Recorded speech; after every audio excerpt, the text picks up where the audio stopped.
Welcome to this edition of the Million Dollar Mastermind podcast.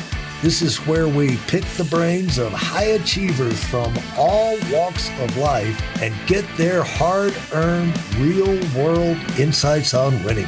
I'm your host, Larry Weidel.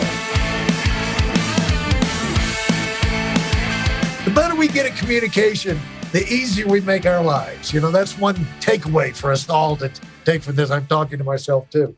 Now, share with people the experience. And I will tell you this, going through and making sure those words, I kind of gave in to my ghostwriter quite a bit because she was more persuasive than me when it came to the final thing. It's like, trust me, I've written all these great books, this, that, and the other, you know, for all of these politicians and, you know, this, that, and the other. Trust me, you know, this is how it communicates well. You know where I fell apart on that? It just not all the way through, but when it came time to read the book into Audible, you know, for the audio book, if it's not your words, you get tongue-tied, you know, and you have to go back. Okay. When you hear yourself saying it and you say, I wouldn't say this in my normal conversation. Like I don't use this word or this. Yeah. You know, so the more you use your own words, the more you're going to save yourself grief when it comes time to read that book for the audio version for Amazon. Yeah. But talk about the experience of coming through that, writing the book, and it doesn't sell itself. Because, you know, there are a lot of people that have made it through writing the book, and then they're shocked that it doesn't sell itself, you know. So I've got friends all the time writing books, and then they don't. You know, they're like you know, like I'm sure you've got friends the same thing. They see you write a book and say, well, okay, I've wanted to write a book. Okay, now I'll do it. But then they're surprised. And not all the marketing works, but you've got to do marketing, you know, and a lot of it's to find out what works and what doesn't work. But what have you found out about marketing a book? You know, what I found out is, I'll kind of even back up one step is it's like, well, why are you writing the book? You know, I meet so many, you know, business owners and they did a self-published paperback. They wrote it, you know, proofread it once. And it's like their business card, right? So it's like, you know, they're an author. They're an author technically on paper, but it's like, are you an author? You know, like you are going out and you have a message to share and you're really passionate about it. So, I mean, I didn't know that when I wrote the book. I just thought people are going to be like, oh, Matt, buy his book. But it's just like anything, you know, with painting. I was knocking on doors. I knocked on this many doors. I did this many proposals. It's like, what is the method you're going to use to sell that book? And there's so many ways you can do it. I'm going to go on a podcast. There'll definitely be listeners that purchase your book. I bumped into a guy in Las Vegas, kind of a crazy story. It's I'm an early riser. I'm in Las Vegas at 5 a.m, waking up to start my day. You know, a lot of people are wrapping up their evening. There's this really cool gentleman, he sits there. He goes there 4 a.m. every morning and he has a little sign. He's a realtor and he has a book. So he's got his realtor sign and his book. And people walk in and he sells, you know, 2 or 3 books a day, right? So you do that every day. That's 1,000 books a year. Like that's his method. He's committed to that. He's passionate about the message that he's sharing. So there needs to be a bigger reason behind it because it's a huge time investment.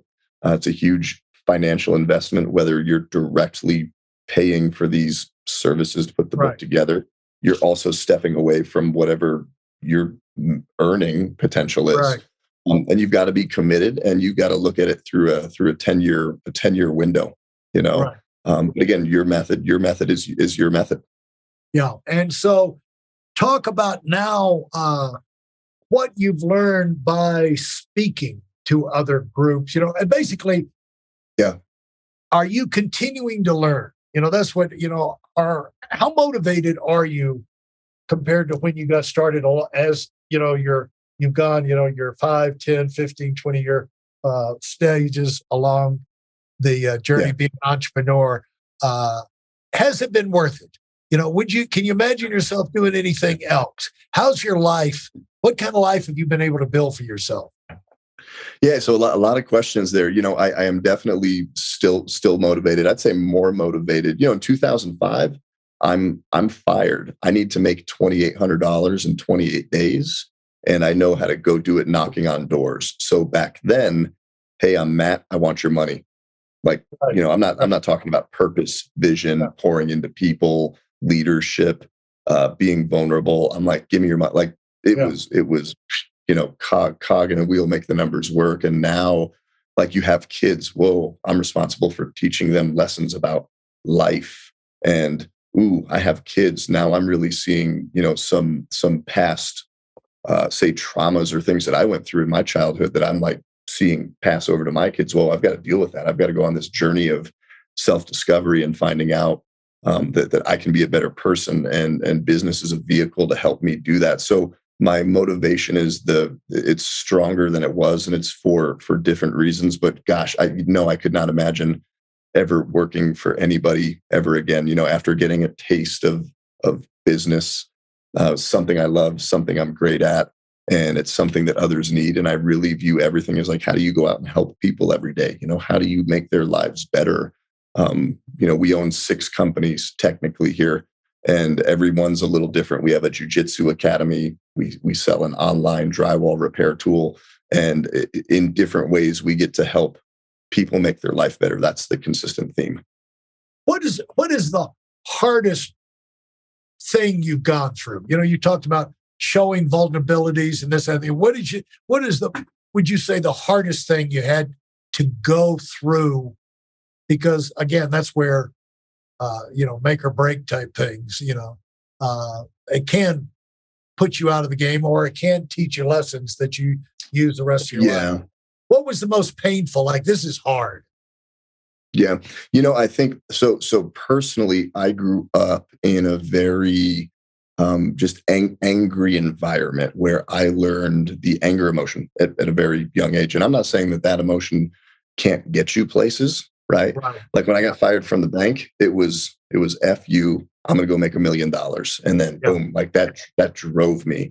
But then I saw that emotion starting to overflow right into like, hey, I see, my 3-year-old gets pissed off and, throws his train across the window or across the room, hits the window, kicks over a little table. I'm like, oh, he didn't just learn that on his own. Like Elmo didn't teach him that on TV, kind of a thing. Yeah. So I think really, really getting called out. I mean, business stuff aside of like, hey, Matt, somebody called me out. He's like, how are you showing up to life? Is what you're showing your kids the way that you want them to grow up. And I had to take a hard look at, how I was doing. Who was that in terms? That was a friend or a mentor, or what would you say? Who is that?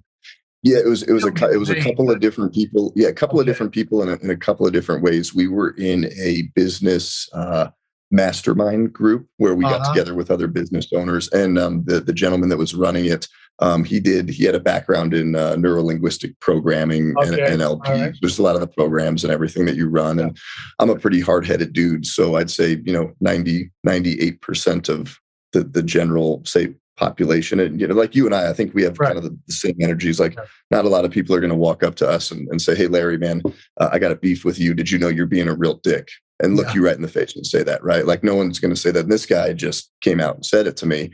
And I was like, okay, I was in an environment where, there was an understanding that we were going to get vulnerable. And that was kind of the first guy to call me out. And then another big part of my life is Brazilian jiu-jitsu. So I had a lot of one training partner in particular. He was like, man, did you know that, you're really intimidating. People are very intimidated to engage with you, both physically in your jiu-jitsu and your fighting, your grappling, but then also just in a verbal conversation. So it was situations like that. And it wasn't one that was big and eye-opening. It was kind of the culmination of a lot of them. And then me stepping back and going, hey, these guys are right. Because my knee jerk is to be like, get out of here. What are you talking about? Yeah, and it's so easy to be a bully and not be aware you're a bully, and especially the leader. And it's amazing, I've always been very conscious. I don't say I've necessarily always did a great job of it, but I've always been really conscious that if I'm in front of a group, if even in an office or a manager meeting, this and the other, I darn well better feel good before I get there. Because if I feel bad, if I'm worn out, I'm frustrated, I'm angry, I'm overwhelmed with a certain problem, when I show up, they're going to see wrinkles in my face that I can't hide. Yeah. And they're going to think it's because of something they did. You know what I'm saying? And you don't, they won't tell you that, but they're going to be like, oh, he's mad at me. Oh, what did I do? And you create more trauma for yourself than you do good by showing up and having what you think is a real gung-ho meeting.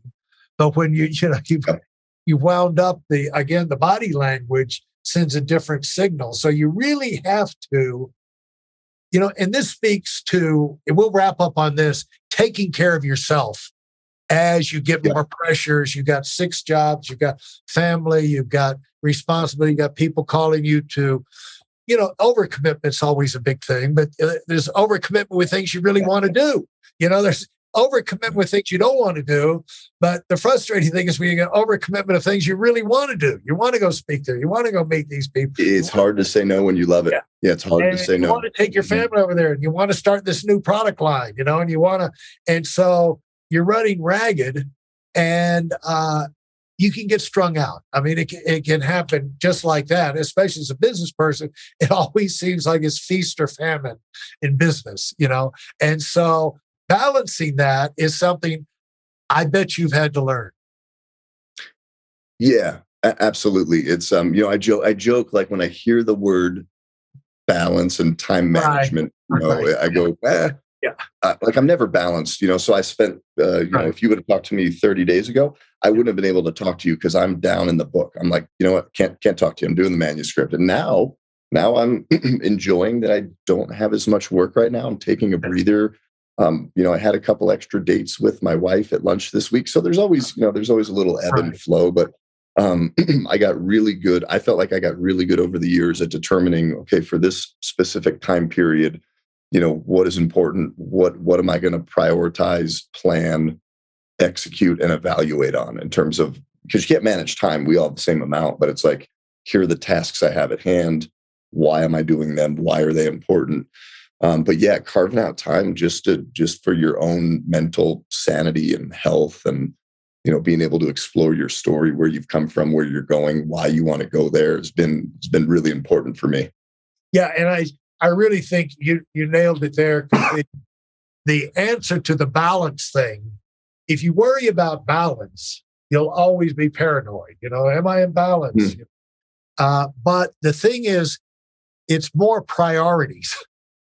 And if you got your and priorities change, like if different times in your life, it's like, if it's, you spent the whole summer planning your crop and today is harvest time and you got to get it done today, tonight, and get it in before the rain comes tomorrow. That's balance. It's, the balance is prioritizing, getting that in. We'll worry about the other stuff tomorrow. Your kid's got a cough.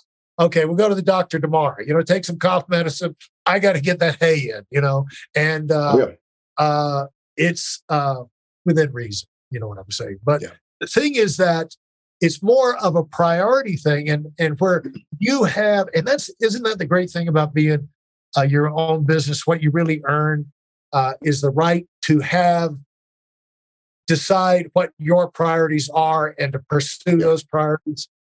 Absolutely. Yeah, no, that's a big part of it. Let's go. And I want to give you a last word. What kind of a final word to wrap up? What would you want people to take away from listening? And, and they can plug in at your websites. Absolutely. Yeah.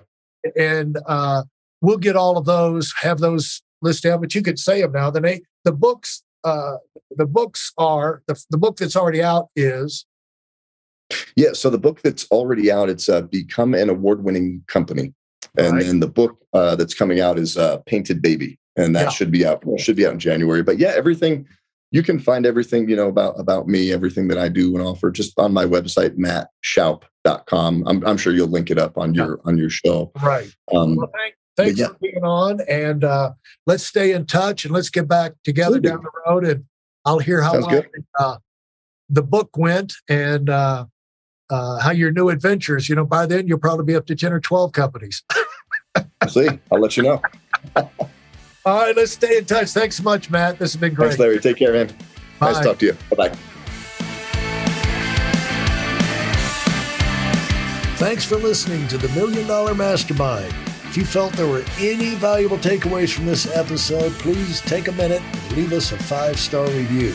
Your feedback is important and really helps us get the word out to a wider audience. Remember, we have a valuable webinar that is absolutely free. Register for it right now at weidelonwinning.com. Thanks for listening.